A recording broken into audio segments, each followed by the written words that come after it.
Hey guys, my name's Austin. And my name's Abraham. Today we're going to talk to you about stop motion animation. We're currently in the middle of making our third stop motion short film here on YouTube. Today we're going to give you some insight into our set design process and our character building process. So we've only been doing this for a short while, but we have learned a lot on the way. So hopefully you can learn something from us, we can learn some things from you. Let's jump into it.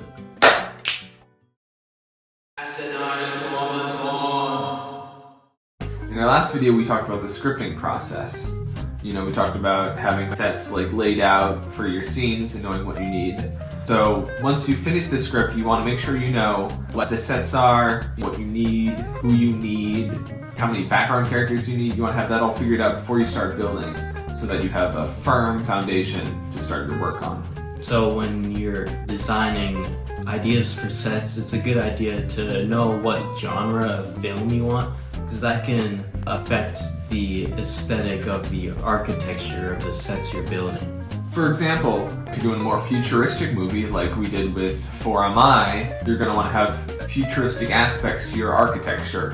What we did for the streets, we had all the lines marked with translucent green grill plates, to try to make it look futury and aesthetic.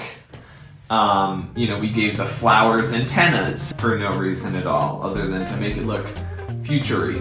Just little things, little tweaks to make your world feel specific to the story that you're creating.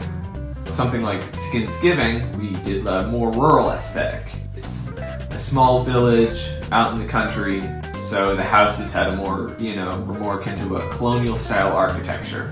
We had, background mountains, we had grass, little things to make it feel more earthy and homey. Once you have an idea of what you want for a set, you could draw it out if you want. Obviously, it's not necessary. You can figure stuff out when you're actually building it. But maybe for some complex sets with a lot of things going on, it could be helpful to draw it out so you have a general idea of how you want it to look. The process of designing a character is very similar to that of designing set buildings. You want, to look at the world and see how that is reflected in the character's outfit. You want to look at the character's role and purpose and see how that's reflected. You want to be able to look at a character and see it distinct from another character, as you would with, having two buildings and making sure they look distinct enough to be separate parts of, a New York City street. When you're planning the look of the character or the outfit, they should kind of look the part of their role. So take this character. Do you know what job this guy has just by looking at it? That's right, he's a cook. What about these guys? Construction site workers. So I think it's good to show through their outfit what kind of person they are. Another thing you can express in a character's look is the aesthetic or genre you want for the film. So obviously one film we have is For Am I, it's more sci-fi, more urban. Another is Skinsgiving, which is more rural. And you can show aesthetics of the two films in the characters. Like if you compare these two cops, which one is from each film, you can see that one cop is a lot more urban, would probably fit in a city, and the other is more of a state trooper who would fit better in that more rural setting. Another thing you can do when designing a character's looks is incorporate some color theory. It doesn't have to be too extreme, but fun thing we do is if you look at these characters, they're all wearing green. Because in our For Am I series, green is the color of the robophobia, so all these characters are robophobes, as we call them. For For Am I, in the first film, he starts out as a normal robot and then learns he was actually a murderer. So he turns out the red hand that he has was kind of signaling at the blood on his hands for the murder. Small things on the colors of how characters look could express the story or the characters even more. When it comes down to the specifics of building sets, you want to focus on variety and small details. For example, when we built our city streets, one of the things we wanted to focus on was having distinct, different looking buildings. So this one, for example, I built it with a bunch of tubes. I just took a bunch of gray tubes and a bunch of trans neon orange tubes. I lined them up together, put them on a wall. It looks like a building. It doesn't need to look like a full building. It just needs to look like a building enough when it's in frame. You want very short skyscrapers. For this building, on the other hand, I made it using train tracks. I took a bunch of train tracks, I put them sideways, connected them together with some tiles, then I just threw in some windows, and again, stuck it on its side. Now we've got another skyscraper looking building. But in reality, it's just a very thin, flimsy wall. That's a good thing you can do with a lot of different buildings, is because you don't always need to see inside the windows, you don't need to see what's behind the building. You just need to see a fancy wall that looks different from the wall that's right next to it. One thing you do want to make sure with when building sets is you want to make sure that the walls are high enough. If you don't have a specific background set up for like an outdoor shot, you want the walls of your skyscrapers to be high, and especially if you're in a room, you want those walls to go higher than normally what you would expect a room to go. Because the rooms you're building won't have any ceilings to them. And you'll want, a lot of space, a lot of leeway when you're filming, in case you want to, raise the camera angle up a bit, if you want to move the characters around. You want to give yourself enough clearance to be able to play around with your set while you're filming. One thing we do when we add screens into a room or a set somewhere is we add green bricks there. That way we can chroma key them out in editing and put in other footage there if we have something on the TV or whatever. If you feel like you don't have enough bricks for all of your sets, one thing you can do is once you're done filming with a specific set, you can break it down and use the bricks in that set for another. Depending on the film you're working on, you're probably going to want to have some backdrops for when your characters are outdoors. For our first film, For Am I, we didn't do a lot of big outdoor shots. There were some outdoor shots, but most of them were in front of buildings. So we didn't have to worry about having, a night sky or a day sky or a cityscape in the background. But for our other film, Skinsgiving, we did it mostly as like an outdoor, rural, very open meadow looking set design. So for that we made sure we had, a large backdrop that we could put up behind the set pieces when we were filming.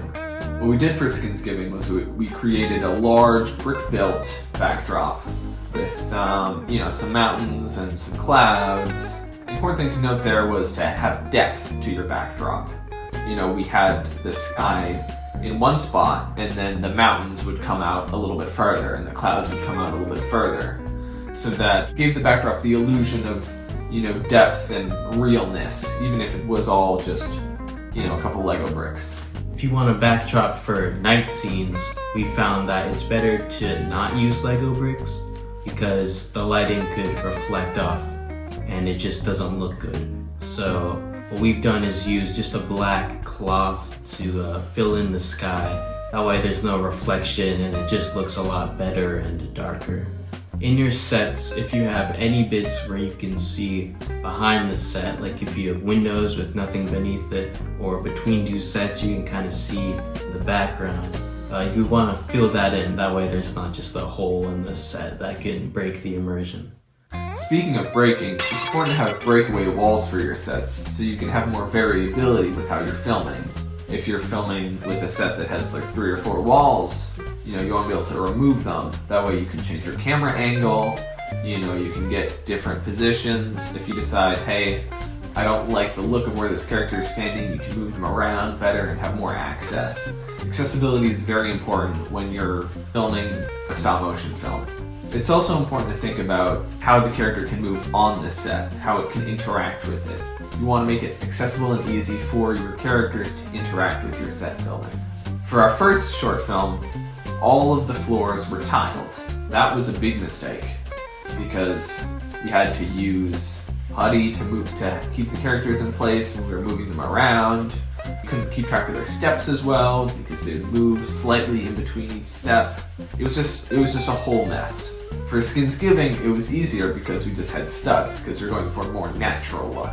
It was easy to just put a bunch of studs down, say it's dirt, and move on. The characters could walk around, but they weren't swiveling all over the place and just messing up all the shots.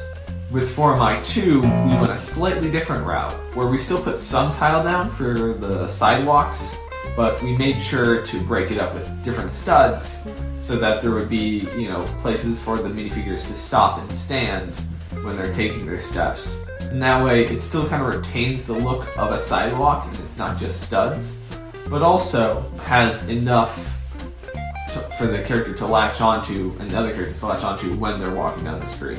One good thing to do is to make all your sets raisable, meaning that you can put something under it, usually add more bricks, to move the set up in frame, to raise it higher. That way, say you can't move the camera, but you still want the set to look higher or lower in the shot, you can just move the set. This also helps if you want to keep your characters in the center of the frame, because sometimes they might look too low if the set isn't raised.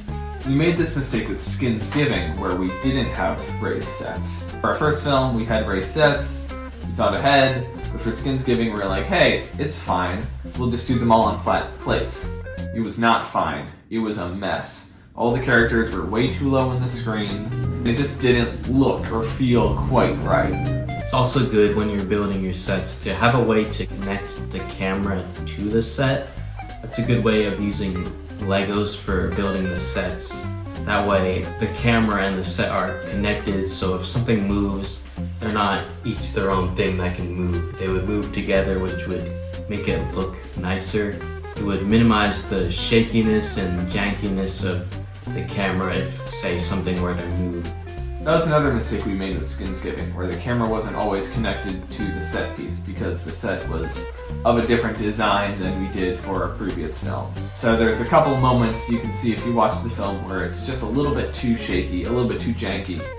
And that's something you really want to fight against when you're working with a medium like stop motion, because it's so easy to just do a little thing that makes the whole film feel too homemade. I mean, this makes the filming process later a lot easier and a lot smoother and cleaner, which is something we'll go into in the next video. Well, that's all for this one, folks. Like Austin said, in our next video we'll be going more into the filming process. That way you can see the more stop motion aspects of the whole project. Make sure to subscribe and hit the bell so you don't miss that video, and stay tuned for our upcoming short film, 4MI 2. If you found any of our tips helpful, or if you've got any tips for us, please leave them in the comments because we'd love to hear them. We'll see you in the next one. Peace.